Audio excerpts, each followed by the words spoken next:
नमस्कार दोस्तों, welcome to you exam. आज का पहला प्रश्न है, blood fails to clot while flowing in the blood vessel because of the presence of. रक्त वाहिनियों में प्रभावित होने पर भी रक्त का थक्का जमता नहीं है। इसका कारण क्या है? इसका कारण क्या है बताइए।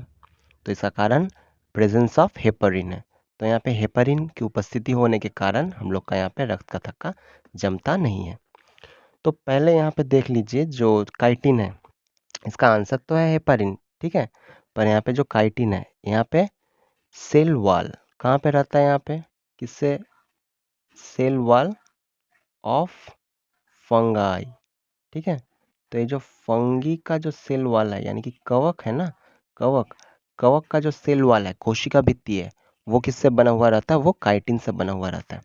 हेमोग्लोबिन, हेमोग्लोबिन को हम किस तरह से लिखते हैं? एग्जाम में कभी कभी आता है HB, इस तरह से लिख सकते हैं, या तो हम लोग लिख सकते हैं HGB, ठीक है।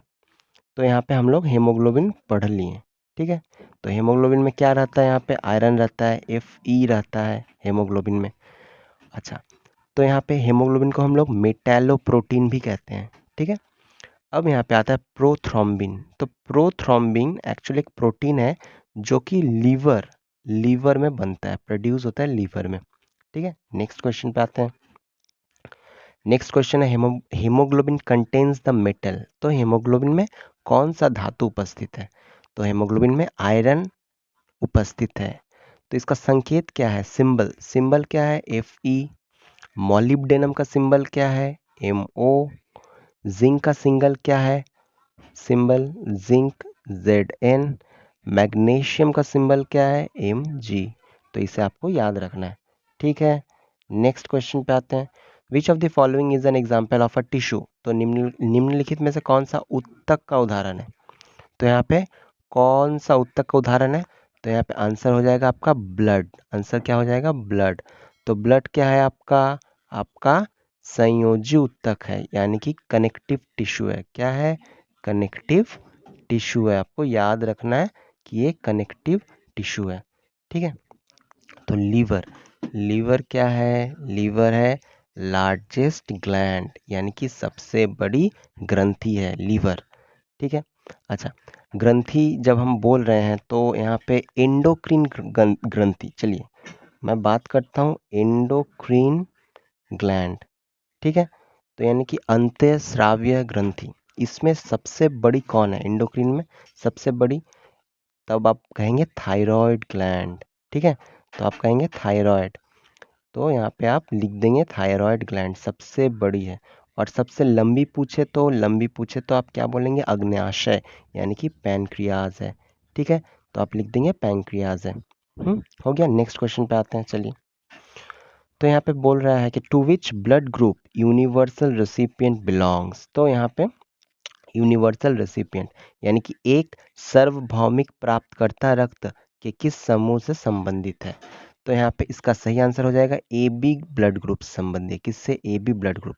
देखिए, ए बी ब्लड ग्रुप में क्या हो सकता है? ए बी ब्लड ग्रुप में क्या हो सकता है? ए बी पॉजिटिव हो सकता है और ए बी नेगेटिव हो सकता है। तो अगर हम लोग मोर प्रिसाइसली देखें तो यहाँ पे ए बी पॉजिटिव इसका सही आंसर हो जाएगा, जो कि यूनिवर्सल रेसिपिएंट है। अब देखिए, यहाँ पे अगर यूनिवर्सल डोनर कहा जाए आपको, तो आप क्या लिखेंगे? Universal donor. तब आप बोलेंगे कि यहाँ पे ओ नेगेटिव जो होता है वो होता है यूनिवर्सल डोनर, जो आपको याद रखना है, ठीक है। नेक्स्ट क्वेश्चन पे आते हैं। RBCs do not perform aerobic respiration because these do not contain। RBC aerobic श्वसन नहीं करते हैं क्योंकि इनमें शामिल नहीं है। कौन शामिल नहीं है यहाँ पे आंसर क्या हो जाएगा? माइटोकॉन्ड्रिया। यहाँ पे शामिल नहीं है, ठीक है। तो माइटोकॉन्ड्रिया को हम लोग क्या कहते हैं? पावर हाउस ऑफ सेल कहते हैं माइटोकॉन्ड्रिया को, ठीक है। अच्छा, लाइसोसोम को क्या कहते हैं? लाइसोसोम को कहते हैं suicidal bags of the cell कहते हैं लाइसोसोम को, ठीक है। और न्यूक्लियस को क्या कहते हैं? ब्रेन ऑफ द सेल कहते हैं, ठीक है। ब्रेन ऑफ द सेल, या हम उसे कह सकते हैं command centre of the cell, ठीक है। Command centre of the cell, ये भी कह सकते हैं, ठीक है। तो आशा करता हूँ ये वीडियो आपको बहुत हेल्पफुल लगी होगी। इस वीडियो को अगर हेल्पफुल लगा है तो इसे एक बार लाइक कर दीजिए। धन्यवाद।